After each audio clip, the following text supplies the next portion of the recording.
Welcome to another episode of NoName TV. I'm Marcus Antoine, the Father.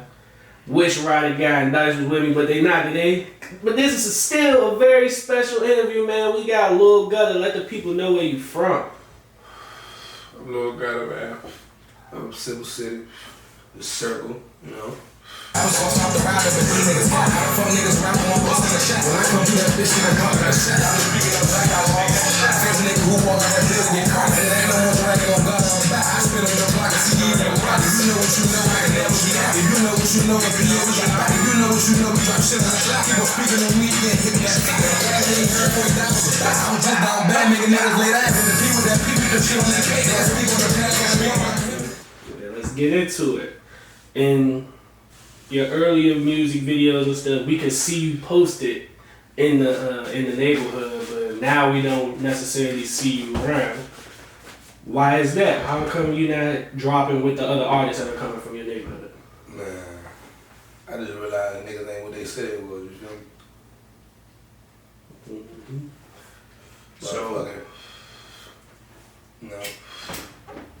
It's still certain niggas from there I ain't got personal issue with, but there's certain niggas from there that you feel me? Do you feel like it could be resolved to the point where everybody can be cordial? It may not necessarily be cool, but everything could be cordial and there don't gotta be tension? I mean, I don't know, cause I don't know. You know what I'm saying? It's just some shit, I'm just say it's some shit we gotta do, and there's some shit that gotta happen. You know what I'm saying? There ain't no ifs, ands, or buts about that shit. Mm-hmm. So, what you haven't dropped nothing. The last video that we seen is from years ago. What caused the long break from music? To be honest, I dropped actually last year. I dropped last year. To be honest though, we put the big gap in between the music is because at first, and still now, I still a little bit now all the way, you know. But at first I felt it though like I wasn't gonna have the same platform because I wasn't, you know, in the same area that I started this shit in. You feel what I'm saying? But I realized like, you know what I'm saying, I'm him. I really got that shit. I'm gonna keep going with that shit, you feel me? Has legal troubles affected your music at all?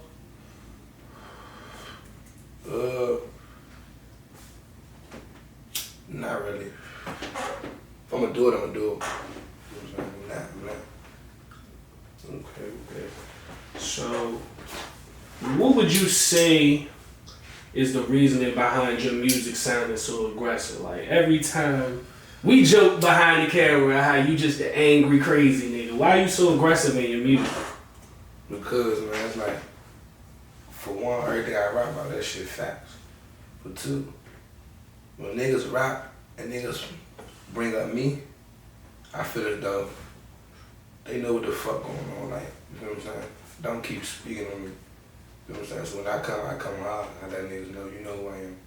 Yeah, I know what I did, you feel what I'm saying? So it ain't even no need for you to keep speaking on me, you feel me? Mm-hmm. So, you know what I'm saying? Long story short, just stop speaking on me. You know what I'm saying? Long story short, just stop speaking on me. Like, don't speak on God. I'm not even worried about them niggas, bro. But with that being said, we know who you aren't supposed to see eye to eye with based on the politics in the area. If you know, you know. Do you listen to those guys' music, and is it hard not to listen to their music considering that there is so many of them and they drop so much in the city level? It ain't, I ain't gonna lie, right? Like, I don't listen to them, but some of the songs I heard, you know what I'm saying? Hey, you know what I'm saying? They cool. They alright. You feel me? They alright. Ain't nothing just their music. They cool. How is it having to rap on the type beats that are like made for them? That shit crank. But I feel like I hit them beats harder though. That's why I drag them. You feel what I'm saying? Damn near all the beats I do is the hot beat. Shit bump.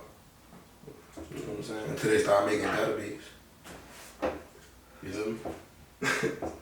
That's the goal, ain't it? That's been the goal. Well, it's definitely. Well, there's been a lot of artists that came from your area. One in particular that was very close to you, A1 Lil Tony. What did that man mean to you? Man, no funny. Nigga, like, brother, like, and I only knew Tony, to be honest, bro. I only probably knew Tony for like 3 years, bro. And that nigga was like a real big brother, like, he was like one of the niggas that's always there, you feel what I'm saying? You need him, you call him. You feel what I'm saying? He see that you got like ass down, he got you. You feel what I'm saying? So Tony in specific was y'all like the role model of the hood, you feel me? Mm-hmm. So, you know what I'm saying? It's always love for Tony. It's always, you feel what I'm saying? And when that shit happened, that shit y'all like fucked me up. That's another reason I went so hard on rap too, though. Because of Tony. He was the next big thing out the circle alone. You feel what I'm saying? Speaking on the circle, he was the biggest thing out of sent for all that rap shit. So I feel like I wanted to keep going, you feel me? So it's multiple parts of Simp? Yeah. Cause you The avenue is just the circle. What's the difference? The difference is, there ain't really no difference, just the avenue and the circle. There ain't really no difference. Oh, you touched on dissing for a little bit. How do you feel about dissing in music and on social media and all of that? Clowning each other in the songs and shit? For that dissing shit, like, I don't really like the dissing shit, you feel me? Mm-hmm. I only say certain shit in songs when I hear certain shit and niggas speak on me or a situation regarding me. You feel what I'm saying? I don't naturally go to the dissing. But do you like the free car music sound, as they say? Of course. That's our music. That's the David music. You don't think it should change at all? Like, it's not getting old?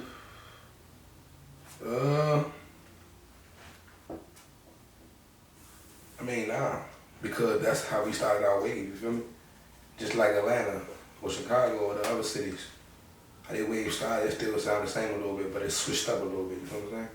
Mm-hmm. We already put some switching up into it. Mm-hmm. Now, do I think niggas need to be more versatile? Yeah, you feel what I'm saying? Niggas rap about spin, niggas rap about this and that, but when we try to do that, we don't never support the artists that do that. Unless they already got their name.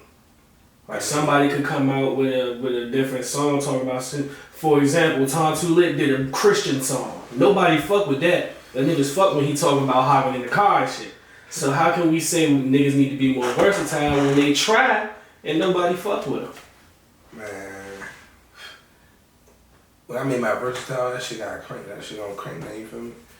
You know what I'm saying? Like prime example, you feel what I'm saying? KP, he crank. That nigga versatile as shit. You know what I'm saying? He crank. I disagree. He not really versatile. He just got a different beat selection.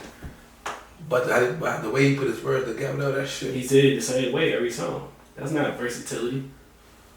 He just using different samples. Or using different. When he first came out, it was more versatile because it was like more free car style. And then he would come in with something like Granny House and doing samples and shit, and then he got the love songs. Now it was just sample music talking in the bit kind of flow. Yeah. With love songs over the same type of sample beats. It's not really versatility anymore. He's more in the box now. Yeah. But I get what you were doing now. But speaking of how niggas need to switch it up, the city DC alone, not even just with music, because our music wasn't always the same in the DMV area, but the city of DC specifically has changed tremendously over the years, from being Chocolate City to being known as one of the biggest areas of gentrification. How do you feel being someone that was born and raised in Washington, D.C., seeing shit like change before your eyes, like things and places that you used to go to just not being there no more? You know, funny, like, seeing the city switch, that shit changed me. That's what made me who I am right now. You know what I'm saying? Like, back then, don't get me wrong, it was fun. That shit was fun as shit, you know what I'm saying? Covered up how the city used to be. That shit was cool. You could walk around, you ain't gotta watch your back, you feel what I'm saying? That shit was alright. But I feel like the city now, it's like a test, you feel what I'm saying? And I say like a test because I feel as though by the city changing, it's testing niggas' loyalty. It's testing niggas, how I wanna say this, it's testing niggas gangster, you feel what I'm saying? See who you really is. You really about that shit, you really not. You feel what I'm saying? But One thing I can say about the city, the reason why we won't ever really like be on the map, it's too much dick ride. It's too much dick ride and it's too much animosity. You feel what I'm saying? What's the difference between genuine super support compared to dick ride?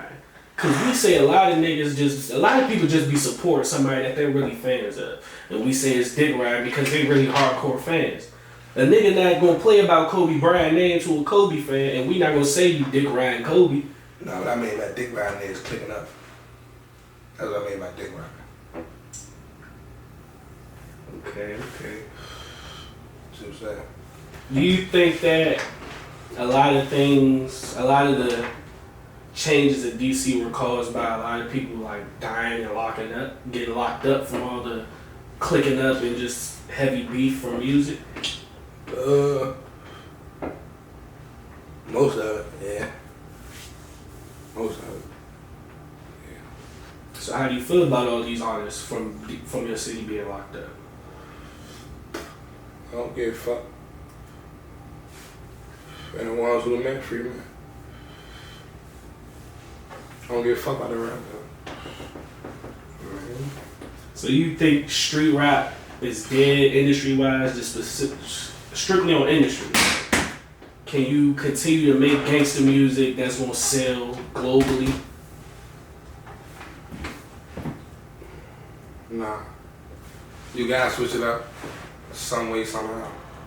If you gonna rap about that gangster shit, you gotta put that gangster shit, that struggle shit. That's more industry type, you feel me? What do you feel like you need to do so you can get that, not necessarily get into the industry, but just get that buzz to be considered one of the top names in the DMV? Drag my nuts. So why haven't you did that? You ain't dropped your most recent video. You teased the fans with it and didn't drop it. Why didn't you drop the video, and why haven't you dropped the full tape yet? I'm being patient, waiting for the right time. I feel as though I got big music, I got big videos. I feel as though right now ain't the time. You feel what I'm saying? When I drop, I want to keep dragging. I don't want to stop. You feel what I'm saying? Like I said, for a minute, I went on that. I went on that rap shit. You know what I'm saying? I was focused on just me. You feel what I'm saying? Getting me right. Before you become a DC rapper alone, you gotta get right. You feel what I'm saying? You can't be no DC rapper and you ain't right. You think it's based on like how the fans will view you? Of course. Or what you have? Of course. Once you start rapping and they really fuck with you, they gonna look into you.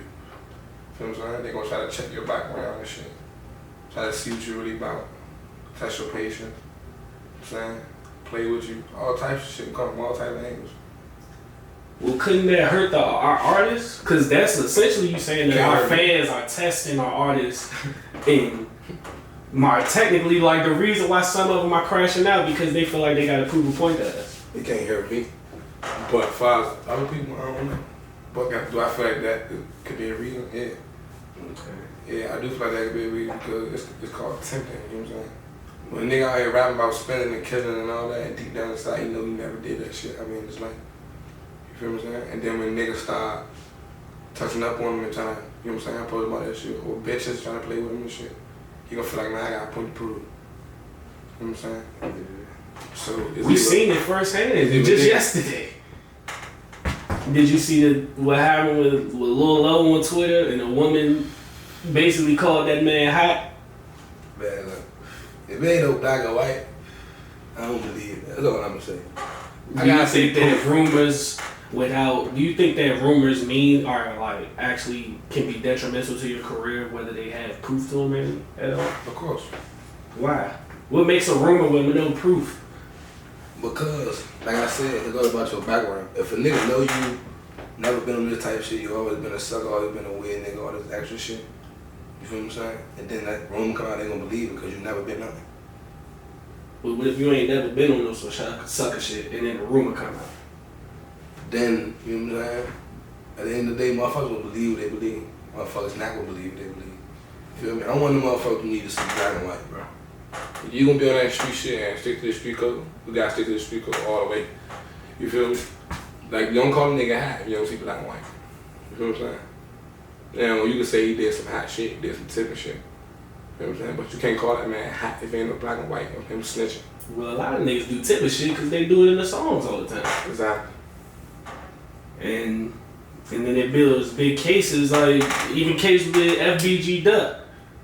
These niggas done told on themselves this whole time, and now it comes out that a blogger from the era, the nigga Trenches News, was a paid informant over 3 years and told on multiple murders and was paid for almost $25,000.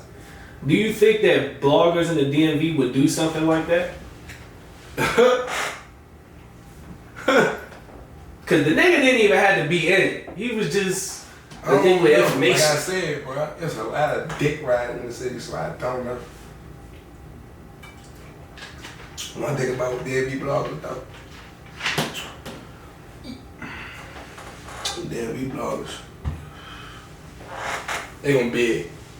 You know what I'm saying? It's all a bid. You know it ain't true, don't pay attention to that shit. They gonna bid. You know what I'm saying? That's one thing about a DMV blogger. They gonna bid on you, bid on you, bid on you, bid on you. You know what I'm saying? So, me personally, I won't take that shit personally at all. Especially if I know that shit ain't true. Okay. So how soon can we expect to hear more music from Lil Gudda? Say it again. How soon can we expect to hear some more music? At the beginning of 2024. We'll get 2024. We'll drop a tape in January for y'all, man. We'll drop a tape in January for y'all. You feel what I'm saying? And it's not gonna be no EP, it's gonna be a tape. I got y'all. It's gonna be called From the Gutter. Any videos? I got 2 videos set. Like I said, I drop them till I feel like it's the right time.